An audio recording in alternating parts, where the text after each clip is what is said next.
What you ought to do is sing.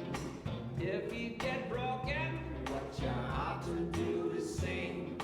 If you get broken, what you ought to do is sing. Sing about your trouble, it just might pass. Sing about your trouble, it just might pass.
Hello, One Life family. It's Justin, one of the pastors at One Life Church, where we believe that one life can make a difference. Thank you for engaging your church family this morning through this live stream. Our prayer is that this content will encourage you as you live out the way of Jesus on a daily basis. We want to invite you to connect with other people on the live stream this morning by using the comment section. Our live stream production team will also be present to answer any questions that you might have. Finally, we want to remind you to check out a great resource that can make it easy for you to stay connected to your church. Go to onelifehub.com where you can submit a prayer request, You can partner financially with your church. You could sign up to volunteer with a ministry team and so much more. Once again, thank you for joining us this morning. Now let's dive in.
Good morning. We are so glad you are here with us this morning. Would you stand up and march with us?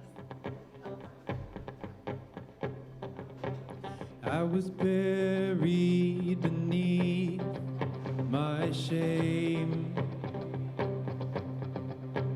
Who could carry that kind of weight? It was my tomb till I met you. I was breathing but not alive. All my failures I tried to hide. It was my tomb till I met you. Oh, you called my name. I ran out of that grave. Out of the darkness to your glorious day. You called my name. I ran out of that grave. Out of the darkness to your glorious day.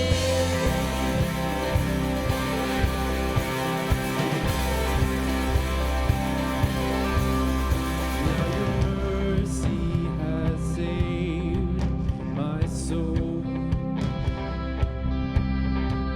and now your freedom is all that I know.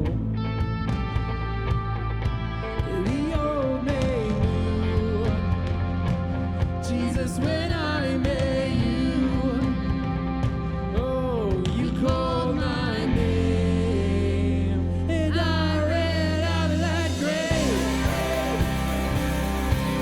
Out of the darkness to your glorious day. You called my name. I ran out of that grave. Out of the darkness to your glorious day.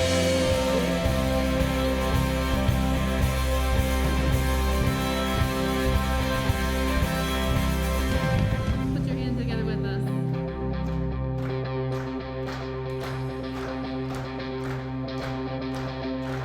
Oh, I needed rescue. My sin was heavy, but chains break at the weight of your glory. I needed shelter. I was an orphan. Now you call me a citizen of heaven. When I was broken, you were my healing. Now your love is the air that I am breathing. I have a future, my eyes are open, and when you call my name, I ran out of that grave.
when I look at the space between where I used to be and this reckoning, I know I will never be alone. There was another in the fire, standing next to me. There was another in the waters, holding back the seas. And should I ever need reminding of how I've been set free, there is a cross that bears the burden, where another died for me. There is another in the fire.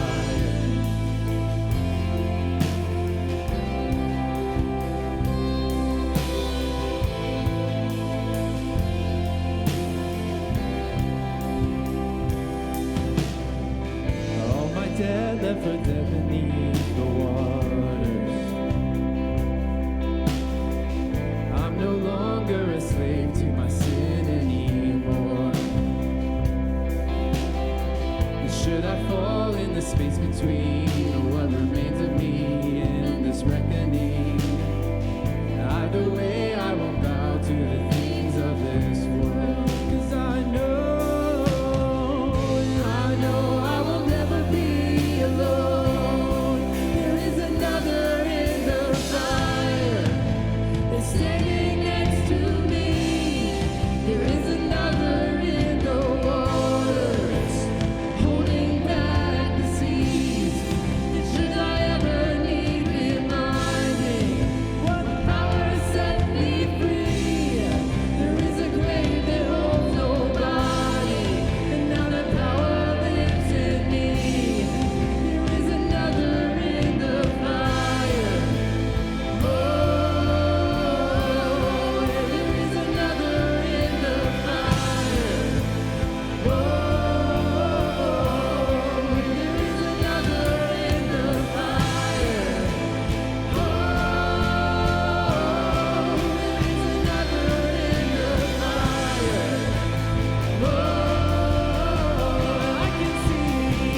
I can see the light in the darkness as the darkness bows to it. I can hear the roar in the heavens as the space between was there. I can feel the ground shake beneath us as the prison walls cave in. No, nothing stands between us. Nothing stands between us.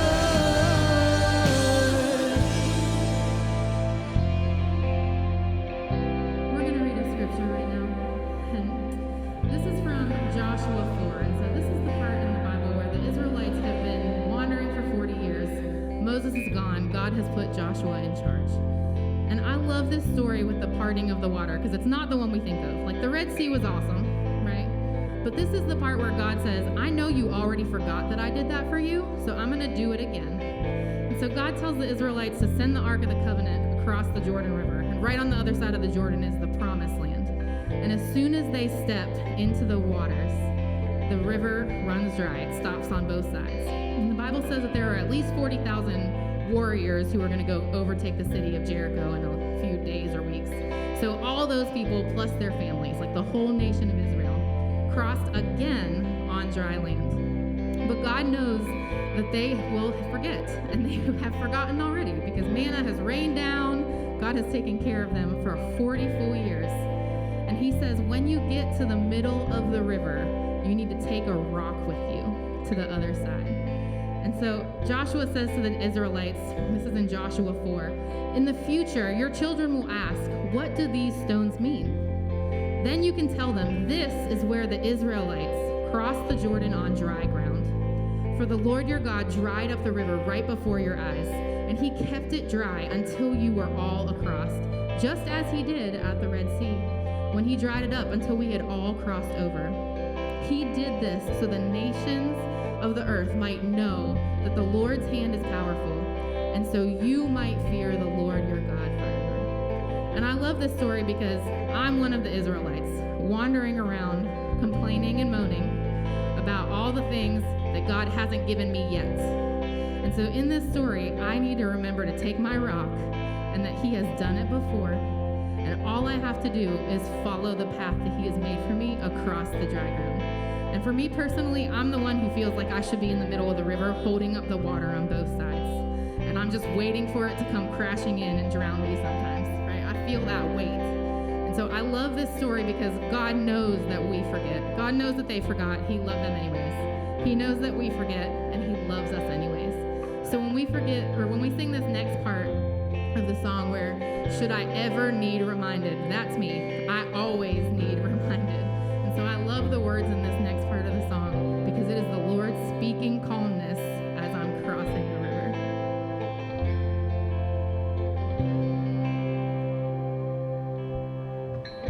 There is no other name but the name that is Jesus. He who was and still is and will be through it all. So come what may in the space between all the things unseen and this reckoning, I know I will never be alone. I know. Yeah.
God, we thank you for always meeting us where we're at, Lord. And we just ask that you help us to remember to count all things as joy. And in the times we feel where you are not with us, maybe you are in front of us, leading us across. We ask that you help us to remember all the times that you have been there for us in the past so that we know that you'll be there for us again in the future. Be with us this morning as we hear your message, God, and help us to be like you. In Jesus' name we pray. Amen. When most people talk about investing, they like to talk about numbers, but some numbers matter more than others, so we focus on different kinds of numbers. CFR has financed more than 1,000 church and ministry projects in the United States since 1980. Today, as many as 200,000 people attend those churches for worship. Tens of thousands of people have been baptized in those churches in the last 4 decades. At CFR, our ministry is made possible by people like you who invest their savings and retirement dollars to help build Christian churches where people can learn about the love of Christ. Do you have a savings account, an old 401k, or other retirement plan? When you move those funds to a Ready Access account at CFR, you can transfer to or from your bank checking account using our website or mobile app. For a higher interest rate, you can invest for a term up to 7 years. We currently manage more than 5,000 investment accounts from churches, businesses, families, and individuals. You too can start funding ministry and changing lives by investing at CFR. How's everybody doing? Let's try that one more time. Good morning. How's everybody doing? Good, good. It's so good to see you. My name is Justin, and I'm one of the pastors here at One Life.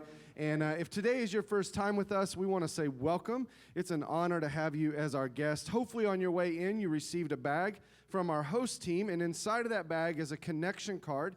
If you take a couple minutes and fill out that connection card, at the end of the service, drop it off at one of the black boxes on either side of the doors of the auditorium. That's our way of knowing that you joined us today, and then we'll send you a card in the mail to say thank you. Thank you for joining us. If you're a regular, we have a great resource for you, and we've just been talking about it over the last couple weeks. It's actually on this card you received on your way in, so if you would, take this card out for me, and then look at the back of it, and on the left-hand side, there's a letter there, and that's to those of you that today is your first time, just telling you a little bit about our church. In the middle, you'll see a picture of this new resource called onelifehub.com. And if you'll take your phone out, you can go to onelifehub.com, and it'll look just like this on the back of the card. And so I'm going to do that on my phone right now. You go to onelifehub.com. I'm slow, okay? Here we go. OneLifeHub, there it is. All right, see it on my phone. All right, so if you would type that in just like that, and then at the bottom, if you have an iPhone, there's this box that has an arrow coming out of it. If you click it, you go down, it says add to home screen, and then it pops up this screen, and it's named One Life Hub, and you can hit the word add, and then it will show up on your phone as a cool logo, One Life logo. That is there for all your announcements, your weekly updates. If you want to submit a prayer request, you do that at onelifehub.com. If you want to start volunteering with our Kids Life ministry or our host ministry, you can sign up to start volunteering. If you have decided this morning to follow Jesus for the first time, there's a link on One Life Hub that you can click that and send us a quick email and let us know, and then we'll follow up with you. And you can also partner financially with our church through onelifehub.com. So everything that you need about One Life, everything is right there on that great resource. So make sure that you take advantage of it. I want to go over just a couple quick announcements. We have an open house coming up for our elementary kiddos. And I'm going to go to onelifehub.com here, all right? And it is coming up on November, here it is. I should have clicked this earlier.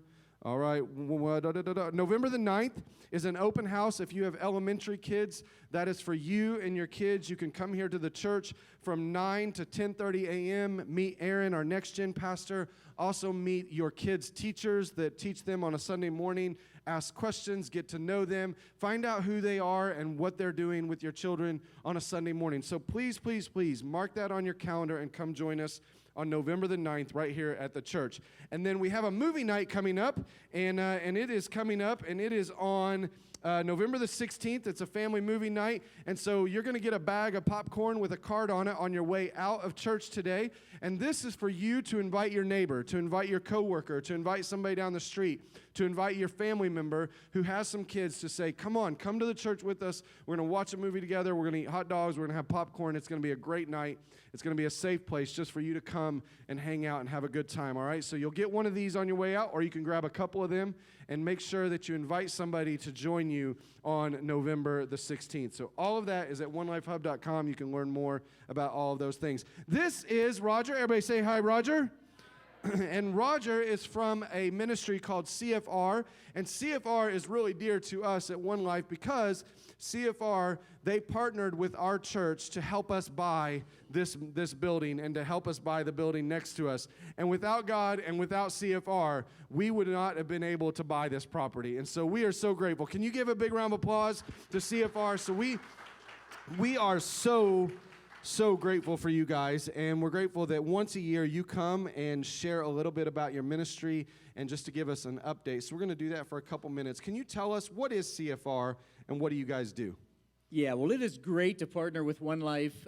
This is just a great church, and I've enjoyed being with you this morning. So CFR is really a not-for-profit ministry, and we believe that we know that the Bible says so much about stewardship and making sure that we handle our finances appropriately. And so what we do as a ministry is we take investments from people and we give a pretty competitive rate of return on the investments that you make with us. And then every dollar that's invested with CFR is actually used to loan out to churches just like One Life, so that you can grow, you can expand, and you can just proclaim Jesus to the world through the ways that you have the opportunity to minister to your community. That's awesome. So let me make sure I get this right, all right? So me, as a family, Nicole and I, we can invest funds into CFR. We can get a great return, a good percentage, right? Better than maybe Wells Fargo, better than Bank of America. So it's helping us, but then also that money, once it's invested into CFR, goes to plant churches, goes to build churches, goes to remodel churches, just like One Life. Is that what you guys do? Absolutely. And Awesome. so from a family perspective, you know, of course, the Bible encourages savings as well. And if you follow any of Dave Ramsey's plan or any good financial planning, you know that you should have a savings account or an emergency fund.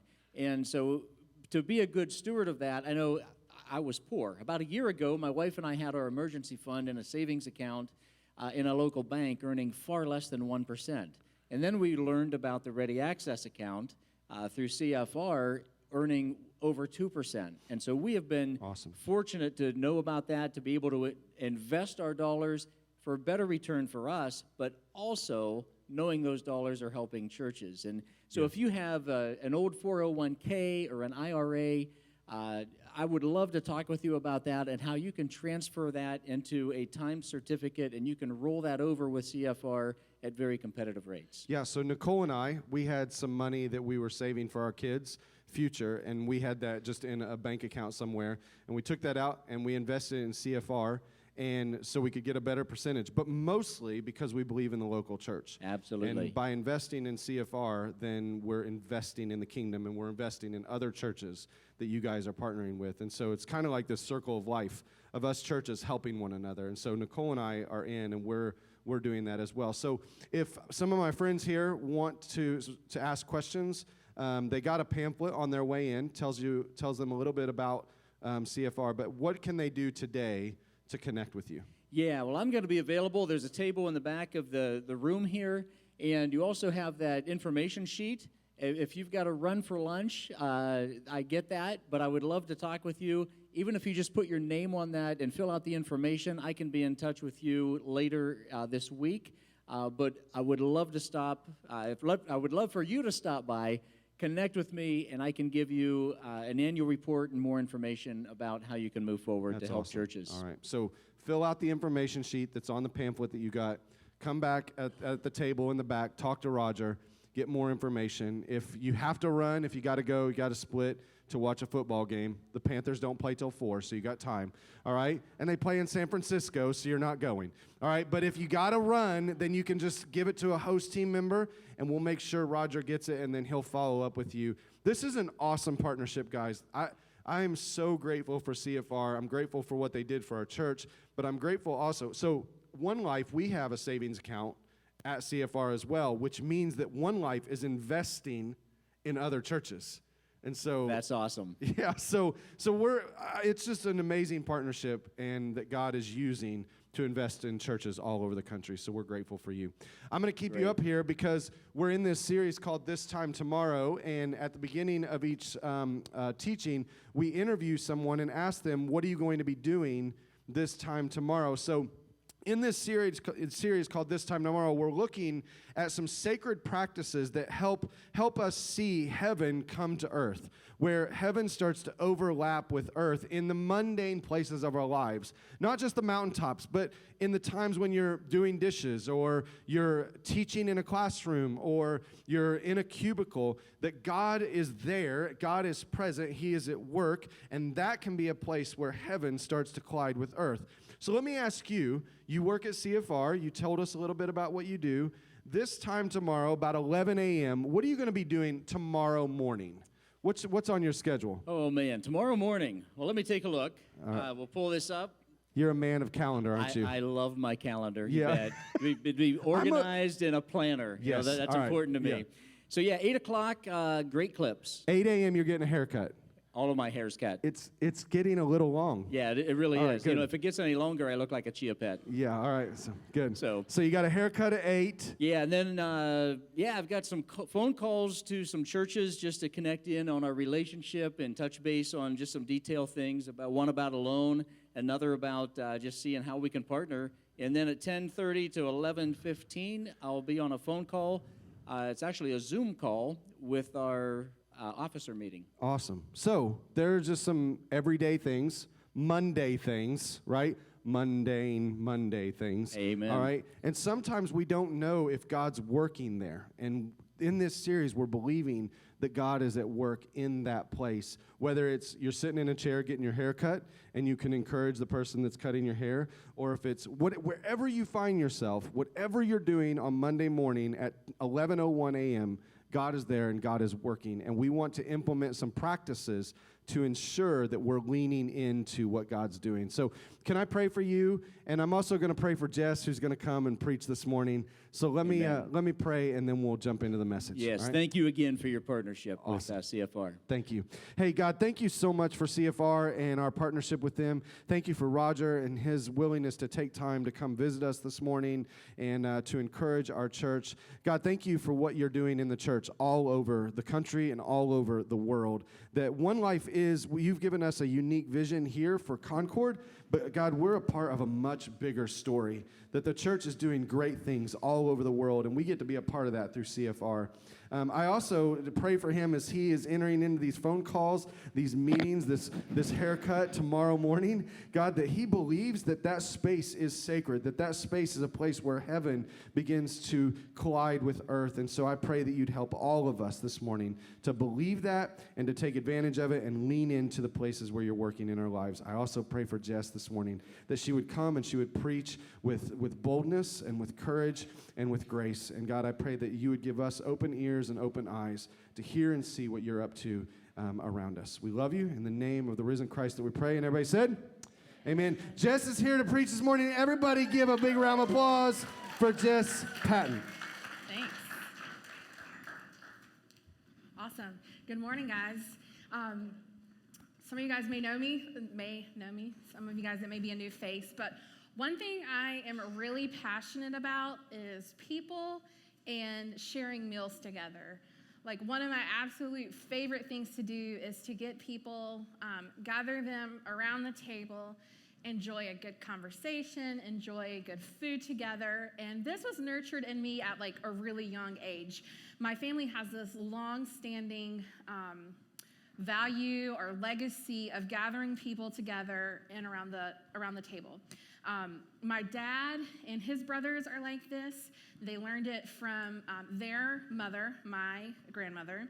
And my grandmother would prepare countless meals around her table, her kitchen table, and then like in her close community church, they would share meals in the fellowship hall.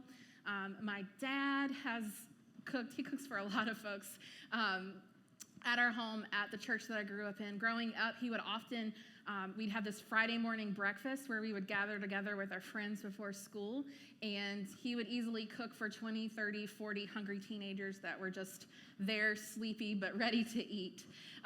So this has been instilled in me, like, growing up, and really, not until just a few years ago did it really take on, like, this additional value and meaning for me when I discovered that this wasn't just like a way that I was raised. It's like a nice thing to do, or it's like a cool thing to do, but it really is a rhythm of Jesus, that Jesus has given us this rhythm of gathering together for meals around the table, for investing in each other, because it gives us life, and it also gives life to others.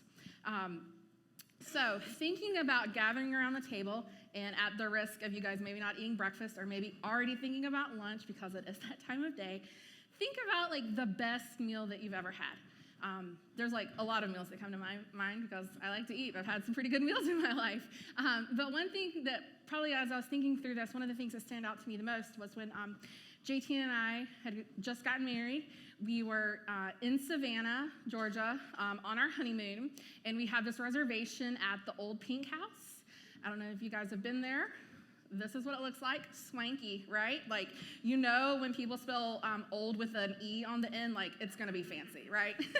And it was. We got dressed up. I ordered lobster for probably like the first time in my adult life, but I wasn't an adult that long. I was the ripe age of 21 when we got married. This is what it looked like on the inside, right? You guys are getting the picture. Like, we got dressed up, feeling super fancy. The meal was amazing. The ambiance was amazing. Everything was amazing. But the most important or thing that stood out to me was just us being together. Like, us very newly married on our honeymoon, just soaking in that experience of a really nice meal together and the conversation that happened around the table. So I want you guys, hopefully you've got something that's come to mind over the last minute or so as I've been talking. So turn to your neighbor and let them know what was the best meal that you've had and why. It doesn't have to be anything fancy. It could be something fancy, but talk about why that was the best meal that you've had and describe it. Go ahead.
Okay.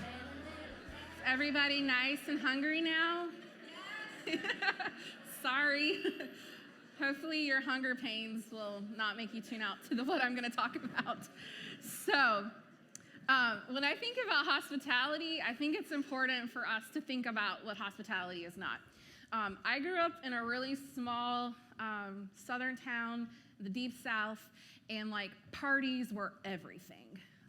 Like, for example, when you were going to get married, like, there were lots of parties. So here's like Southern South Georgia wedding culture 101.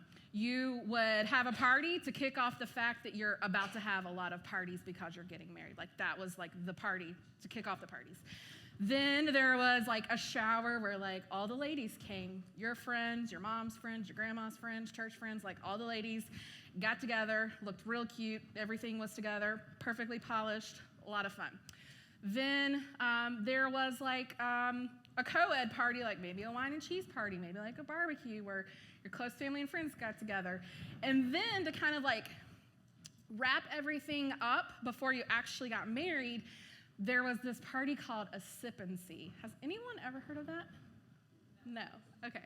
So Southern, right? A sip and see. So the gist of this party was that like all your family and friends and your communities like loved on you and given you like awesome gifts.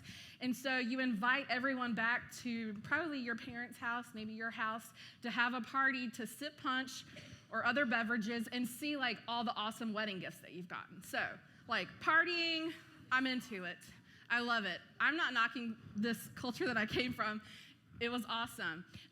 But like that is not hospitality. Like that is entertainment. That is perfectly polished from like how you look to like the silver trays that things are being served on. Like that's not hospitality. And I do love a good theme party, but that's not really the Jesus way of hospitality that we're going to be talking about. The other thing that hospitality is it's not Pinterest. Like Pinterest gives us a lot of awesome ideas, a lot of expectations too. Like, man, have kids' birthday parties changed like in the last, 10 years since Pinterest has been around. But that's not like the hospitality that we're talking about. What we are talking about, I'm going to show you guys a picture that I took because I needed to remind myself that this is what hospitality looks like. This is what hospitality looks like. It looks like door dashing a bunch of wings. You see the ranch cup there at the top? This looks like us saying, hey, our neighbor friends, like, we haven't seen you guys in a little while. Dad, 2 sons, why don't you guys come over? I don't know what we're going to do for dinner. We'll figure it out. So we ordered a bunch of wings because when you have 5 guys at your house, like, they like to eat wings. And that's what we did. And so as everyone was like playing games and just hanging out, I came back in the kitchen and saw kind of like the aftermath of this. And I was like, this is what hospitality looks like. This is just come as you are, paper plates. There were crumbs on the kitchen floor. I feel like these days there's always crumbs on my kitchen floor. But this is what hospitality, to me, has taken the meaning and looking like. So as we're thinking about the word hospitality, it's mentioned throughout the New Testament, and it really comes from 2 words. We'll put it up here. It's philoxenia. And philos is the word for love. There's different words in the Bible or in the Greek that's used for love. This is the love of a dearly loved friend or a beloved person. And then xenia, that other part, means stranger or foreigner. You may be thinking, or maybe not, I'll make the connection for you. In our modern culture, we have the word xenophobia, right? That literally means the fear of others or the fear of the stranger or the fear of the foreigner. So as we're talking about philoxenia, the love of strangers or the love of the foreigner, where you're loving them and they're actually becoming a friend, which is the example that Jesus has given us in this Jesus way of hospitality, I want you to think about that type of love and hospitality is really the cure or the remedy to xenophobia and all of those other things that we fear. So, as we're talking about this, I'm going to kind of bounce around because Jesus' life is just rich. The stories in the Bible are rich of examples of him gathering people around the table. So we're going to talk about a few so you guys can hopefully see that this isn't an accident, that this is an actual rhythm and a practice that he's modeled for us and that he wants us to have and have in our lives too. Okay. He's agreeing. So when I think about this, it's the way of Jesus. We're going to talk about making room at the table, and the first piece of that is making room at the table for neighbors. The first story that comes to mind to me is the story in Luke 10, where it's the story of the Good Samaritan. If you've hung out in church, this is probably something that you're familiar to. If you haven't, or maybe need a quick reminder, I'm going to give a quick refresher. So Jesus is questioned by one of the teachers of the law, like the expert of all the Jewish religious law. And he's asked Jesus, what do I need to do to inherit eternal life? And Jesus says, well, what's written in the law? Like, you're the expert, right? How do you read it? Classic Jesus, answering a question with a question. Then the teacher says, love the Lord your God with all your heart, with all your soul, with all your strength, and with all your mind. And love your neighbor as yourself. Well, the Jewish law teacher didn't stop there. He wanted to know, well, what really is my neighbor? Like, let's get real specific on this. So classic Jesus, again, doesn't answer, but instead responds with a story. And he tells the story of a guy that's traveling. While he's traveling, he's attacked, he's beaten, he's left, on the side of the road for dead. After that happens, and he's pretty much like dying on the side of the road, there is someone that walks by that's a priest, so like a pastor that's walking by and like he's over there, I'm just gonna kind of walk around and avoid him. Then another person that's a Levite that would have been a Jewish person is walking by, avoids him as well. And then there's a Samaritan guy, a guy from Samaria, who actually, though that culture is despised by the Jewish culture, the Jewish folks, he actually stops, sees that he's in need of help. He bandages him up. He gets off his donkey, lets the guy get on his donkey, takes him to the local inn, prepays for his visit, and says, if there's anything else that this guy needs to be well, like, I'll come back in just a few days and pay for it. And this story is rich. Like, we could camp out here like all day. But the one thing that I want to pull out as we're thinking about it in the context of hospitality and neighboring is that really the only thing that these two guys, the guy that was beat up and then the Samaritan that came to his rescue, the only thing that they had in common was that they were on the same road. Like, that was it. Like, their cultures were different, their status was different, everything was different. So as we're thinking about this today, as we're thinking about it in terms of neighboring, like, who do you share the same road with? Like, physically, like, think about it, your house, if you live in a house, to the left, to the right, across the street, maybe behind the street, depending on how your neighborhood's set up. If you're in an apartment or a condo, like, who's to the left and the right of you, who's like your upstairs neighbor that probably sounds like they've got a horse farm up there making too much noise. Like thinking about that, like that and our neighbors really give us like the most practical way of practicing hospitality because of their proximity. Like they're right there like a majority of the time. And when I think about this, like I think about JT and I, my husband, we moved to downtown Concord a little over 3 years ago. And with that move, like it was intentional. We realized like, okay, maybe this is a fresh start and we want to do this a little bit different. In the past, like we didn't really know our neighbors. It was just like, hey, as we drove into our garage, you know, or like went around the way to like avoid the one crazy neighbor. Everybody has a crazy neighbor, right? So we knew that we wanted to do this a little bit different. And one of my favorite things that's like a rhythm or a practice that we've put into place is every month JT hosts this group of folks, looks like this. They call it the DCBC, the Downtown Cigar and Bourbon Club, where guys, sometimes some ladies, show up and they just show up. They show up to hang out. There's like a richness of life and story that happens. Yes, there's cigars and bourbon because that's in the name. But it's really just a tool for people to come over. People invite their friends to come. Like, you're invited. If you want to come, just talk to JT at some point. But it's really about being neighbors and being in community with those that are around us. So think about this, like who do you share the same road with? Like we talked about that on your street. But maybe even beyond that, like your row of cubicles are at work, or that hallway if you're a teacher or a student. Like who are those people that you're in proximity to? And when we think about Charlotte, like in Concord, Cabarrus County, like it's a rapidly growing area. Like I looked up some stats, and we're like welcoming, I think it's like 140 people a day into the Charlotte metro area. Like it's wild. So, and in our culture of like moving houses and stuff like that, like there's new people all around. So thinking about that, thinking about who are our neighbors and inviting them. Also, just kind of a quick plug, like Halloween is next week, or this week. Any Halloween folks? Woo-hoo, yeah. This is not typically a holiday that Christians have nailed, like kind of like standoff, oh, like Halloween, like it's bad, and maybe that's what you think, and that's okay. But like it's a great opportunity to make a connection with your neighbors. Like there aren't many other times where you're going like door to door to door to door in an hour period to meet your neighbors or have your neighbors come and meet you. So just introduce yourself. That's an awesome way to make a connection. The next thing that I want to talk about is making room at the table for strangers. Stranger danger. It's probably like a phrase we've all heard, right? It's a phrase or a concept that my mom tried to teach me. She didn't really do a great job at it. I was who I am at 3, and my mom tells this story of us being at Wendy's, and our town is like right off the interstate. And so there's a lot of people that would be traveling up and down to Florida and back and stop in and get gas or stop in for a meal. And like I'm like at Wendy's as a 3-year-old working the dining room, like saying, hey, what's your name? This is my name. Where are you from? Like trying to get to know people. And so when I'm talking about strangers and welcoming them, I know that's not everyone. Like that's probably an extreme extrovert.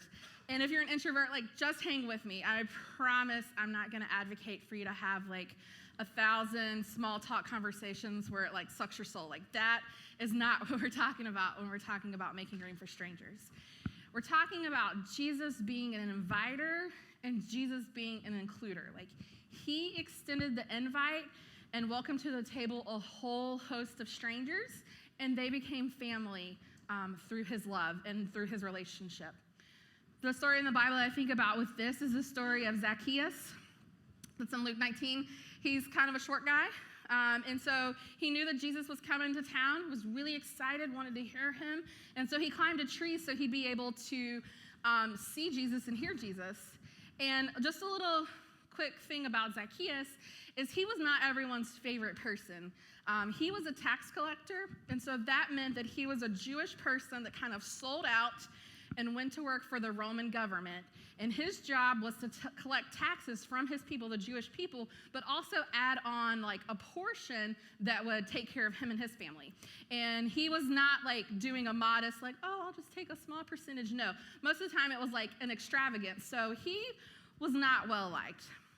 And kind of a side Bible nerd note is that his name in the Greek means pure. So when we think about Zacchaeus and maybe what his parents named him, and then who Jesus finds him to be, like, definitely a contrast here. So Jesus spots Zacchaeus and he says, Zacchaeus, you're up in the tree, come down. I'm coming to your house for dinner. And I love this and I hate this. Like, there's something in that, like, Jesus is being, like, so presumptuous and being like, I'm just coming to your house for dinner, like, come and make room at the table for me.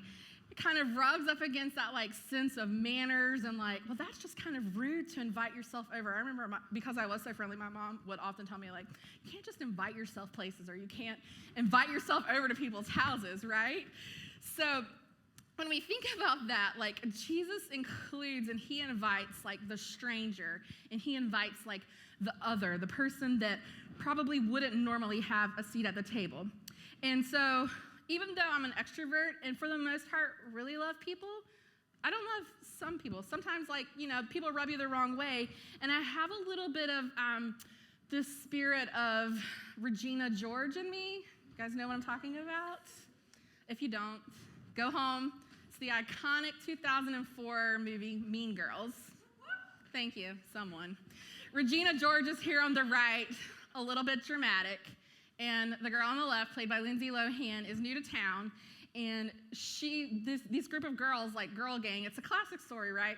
They are excluding her, doing everything that they can not to welcome her into their group or into their town. So sometimes that's me. And that spirit of Regina George is not the spirit of Jesus. Jesus is inviting and he's including. And so when we think about that, like in our context today, like as I mentioned earlier, like there's always new people around us. And in that, like the stats are kind of crazy. Like 40% of Americans will admit to being lonely. So like we are connected in a lot of ways, but there's still that like sense of loneliness.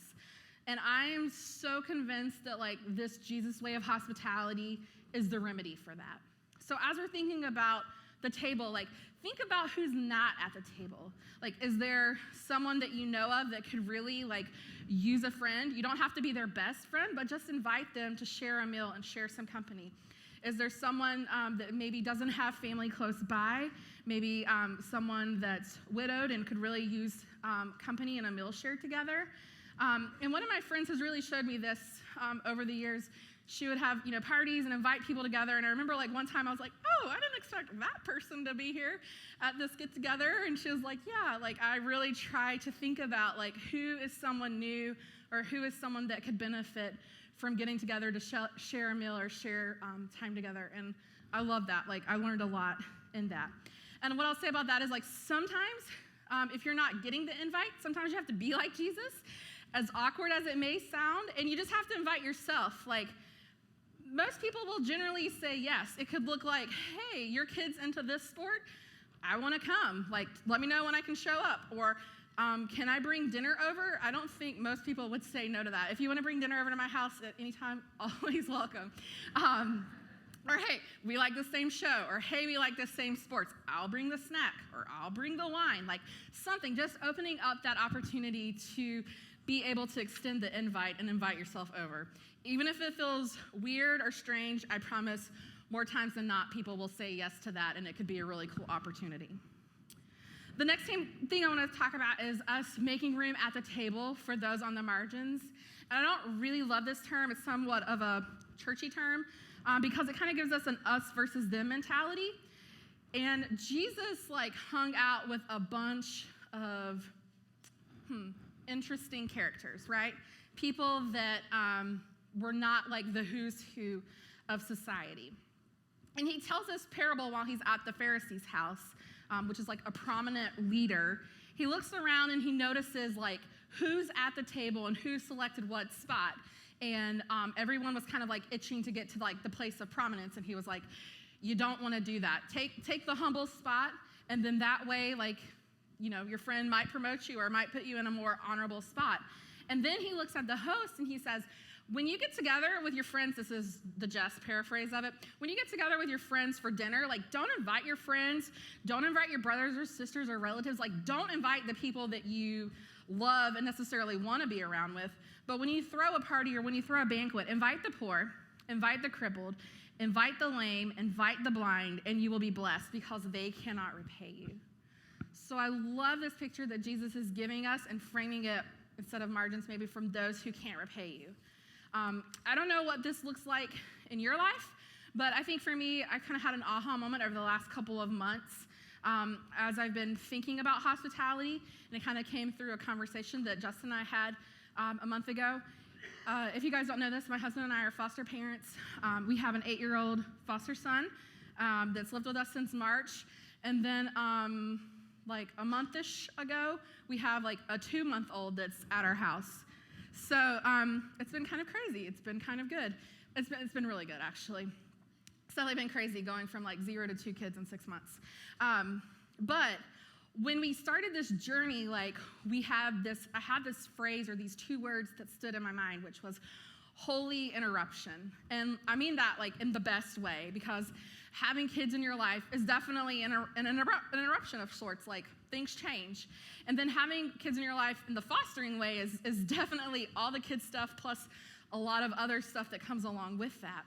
But when I think about like us opening up our life and our home to a stranger who can never repay us and we would never want them to, like that I'm learning, like that is hospitality. Like that's kind of what Jesus is getting at with it. So I don't know what that could look like for you. And it wasn't just like one day we were like, oh, we want to be foster parents. Like it was a lot of little yeses. It was like the yes to having like a little brother through big sisters and big brothers who's with us a lot of times at church. Like we met him as an 11-year-old. Now he's a 15-year-old and like a very much a part of our life. So just thinking about what that could look like for you. Maybe it's a coworker. Maybe it's calling a school that's close to you and saying, like, who could use a lunch buddy? Like, who could use someone to love on them and come to lunch with them? That's for you to decide. The last thing that I want to talk about is making room at the table for the betrayers. So when we think about this, I think about the story of Jesus who knows that he's getting close to the end. He knows what's coming. He knows the future of the cross that's ahead of him. And he decides to gather his friends for one last meal. He serves them. He washes their feet, which is like such a big moment. And then he offers them a meal. And at that table are his closest friends that have been with him on this wild journey. But there's also his friend, Judas, who's been with him the whole time. And Judas already has this plan in motion to sell Jesus out and turn him over. And Jesus knew that. But, like, he wasn't excluded from the table. Like, he was there, he loved them, and he served them. And for me, that is, like, maybe the ultimate picture of making room at the table, and is probably, like, the hardest way to think about offering hospitality. So as we're kind of wrapping up our time together, I want to tell a story. I'll kind of pick back of where I started with my grandmother, who we called Mima, which also a very Southern grandma name. But her name was Martha, and I say was. She passed away 15 years ago, and she had a lot of parallels in her life to the biblical character of Martha, who's like always making preparations, always hosting people, always very quick to tell you what she thought, you know, like, Jesus, tell Mary to get in here, you know, like that kind of mindset. But she really embodied hospitality for me in her day-to-day life. Like, she showed up and made room at the table for neighbors. And her neighbors were her small community and making room for them at the table. And when we would gather, like, whoever was going to be there, she fixed everyone's favorite dish. Like, for me, it was sweet potato casserole. Not the kind with marshmallows, no. The one with pecans and brown sugar and all of that. Rice and gravy for my sister. Fried chicken for my dad and his brothers. Like, everyone, she was showing her love by fixing, like, your favorite dish. When I think about her making room at the table for strangers, it wasn't until I was, I don't know how old, like, probably older than I should have been, but maybe like 8, 9, 10, that I realized that, like, my Uncle Jimmy wasn't really my uncle. That was a little awkward. Like, he's not your son. But the reason that that's beautiful to me is because she just loved him like a son, and he was always there. He was always invited for holidays. He didn't have family to be with, and so that for me was her showing up to love the stranger and let them become family. When I think about her loving people on the margins or people that couldn't repay her, I think about her growing up and living in the segregated South, and that looked like for her welcoming the men that worked with my grandfather. He built houses, and so a lot of the guys that they worked together were black, and they were welcomed at their house and welcomed at the table, and that was like a radical act of hospitality in that time. I also think about after my grandfather passed away, our family was like so surrounded with love, but also so surrounded with food. Like food is love in the South or in a lot of cultures, you know? So it was like hams, pies, casseroles, like all the things. They just like kept showing up and kept showing up. And there was like so much more food than our family and even extended family could possibly eat before it went bad. So after the funeral, my mima like saw all this food that we had in this abundance. And she called a few of her friends in the community and said, "We've got all this food. There's no way we could ever eat all of this. Like, who needs this? Like, who is hungry? Who could benefit from this like abundance that we've been blessed with, and feed them?" She also was not without pain and grief. Like none of us are, right? You don't make it through life without pain and grief. And I saw her like model this love and continuing to hold a spot at the table, in the table of her heart for a prodigal son that, unlike the biblical story, never returned home for the feast that surely would have awaited him if he had returned. So I saw her hold out that love and that place of hospitality. So as we approach like the table today for our time of communion, I know it can often be just like a thing that you come up here, you do, but in that, I want us to think about Jesus and this like ultimate act of hospitality that he gave us by giving us himself, and that his table is open to everyone. And so we want to pause and remember this generous table that he's given us. And then maybe as we're taking communion and as the band is playing, like just to spend a little time in prayer thinking about like who in your life do you need to make room for and invite to the table, and then do it. Like we have a lot of good intentions, myself included, where it's like, oh, I need to invite this person, or we need to do this, and then calendars get busy and things happen. So like just thinking about it and then making a plan this week to actually do it. So let's pray. Jesus, we just thank you so much for your life and the way that you have modeled such a generous love and a generous life of hospitality. We ask that you'll just be with us and help us to see places in our life where we can be more like you in this way, that we can invite others to the table to show them your love through the act of hospitality and serving them. We thank you and we love you. In Jesus' name, amen.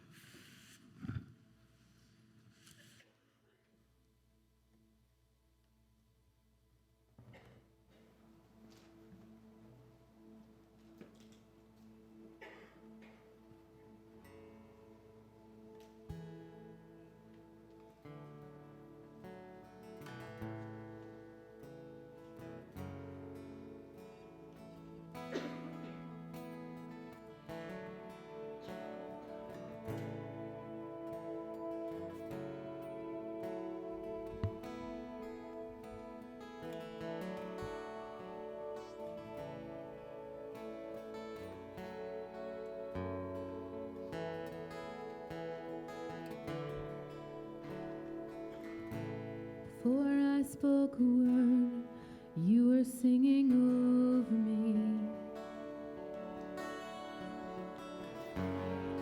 You have been so, so good to me. Before I took a breath, you breathed your life in me. You have been so, so kind to me.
shadow you won't light up, mountain you won't climb up, coming after me.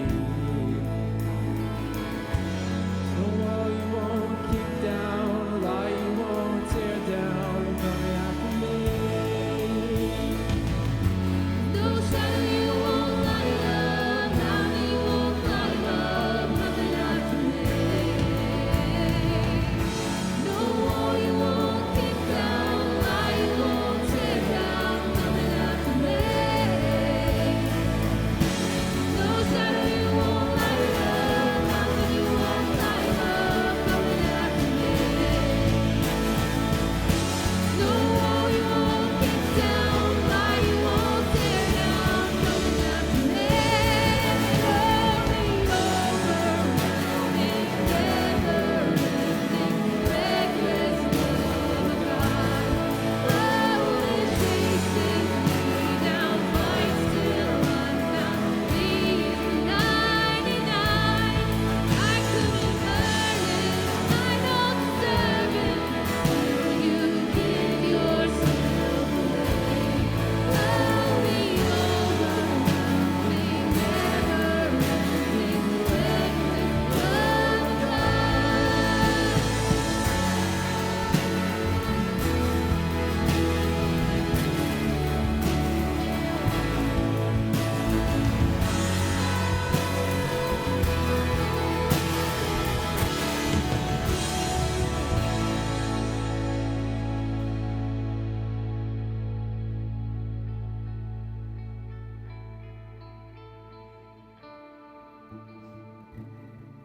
Let the king of my heart be the mountain where I run, the fountain I drink from. Oh, he is my song. Let the king of my heart be the shadow where I hide, the ransom for my life. Oh, he is my song. You are good, good. Oh, you are good, good. Oh, you are good, good. Oh, you are good, good. Oh.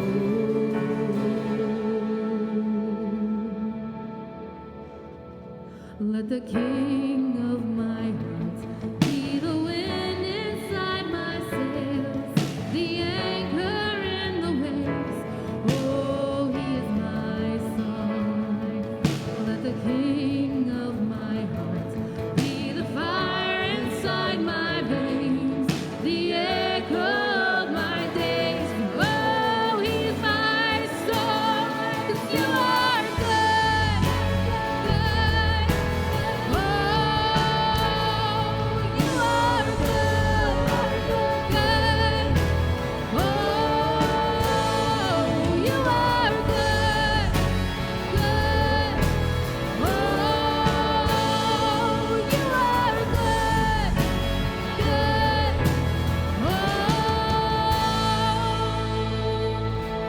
You're never gonna let me down.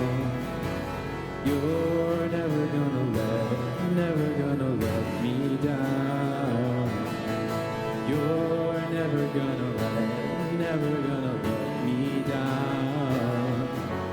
You're never gonna let me down.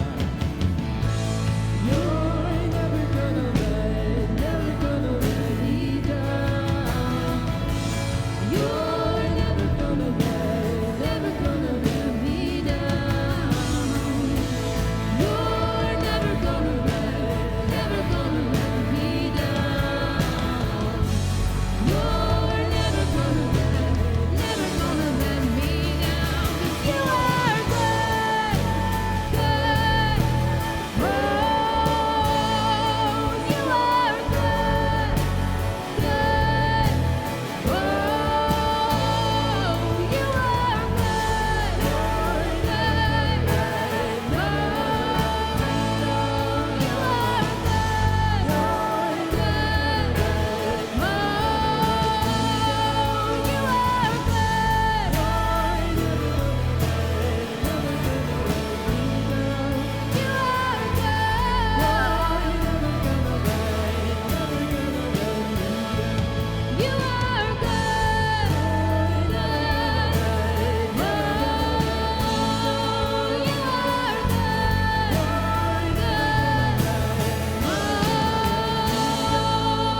Thank you so much for hanging out with us this morning. I think the line that's going to stick with me all week is that the way of, hold on one second. Hold on. I've got to find it.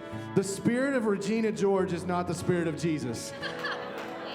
Man, I'm taking that with me, all right? So for real, Jess, thank you so much for speaking into our church and speaking into our community. I don't know if you know this, but when a woman steps on this platform and preaches the gospel, she does so in such a way and with a voice and a posture that us dudes can't. And it is so good to have a voice like Jess speak into our church and give us a fresh perspective on what God is doing. And so we are so grateful for you, Jess, and the way that you encourage our church. And guys, this hospitality thing, it's not optional. I don't know if you caught that, but this is not optional. This is the way of Jesus. This is the way of Jesus, and we're seeing it played out in the Patton's life. We're seeing it played out in the Armstrong's life. We're seeing it played out in the Hodges' life. We're seeing it played out in so many of our families because this is the way of Jesus. So we want to challenge you with that. Go and live out this sacred practice. This time tomorrow, find somebody to invite into your life. Find somebody to invite to lunch. Find somebody to invite to your table. Find somebody to invite into your living room. You got it? That is the way of Jesus, so go and live it, all right? If you came this morning prepared to partner with our church financially, you can do that through the boxes. You can do that online at onelifechurch.tv or onelifehub.com. We love you guys. Have a wonderful, wonderful day. Grace and peace. Hey friend, Philippians 4 says, whatever is true, whatever is noble, whatever is right, whatever is pure, whatever is lovely, whatever is admirable, if anything is excellent or praiseworthy, think about such things. I hope that you heard and experienced this and more while watching the live stream this morning. I'm so grateful for the time you carved out to engage with our church community. To stay up to date, take the next steps, or connect with us, please visit onelifehub.com. We'll see you soon.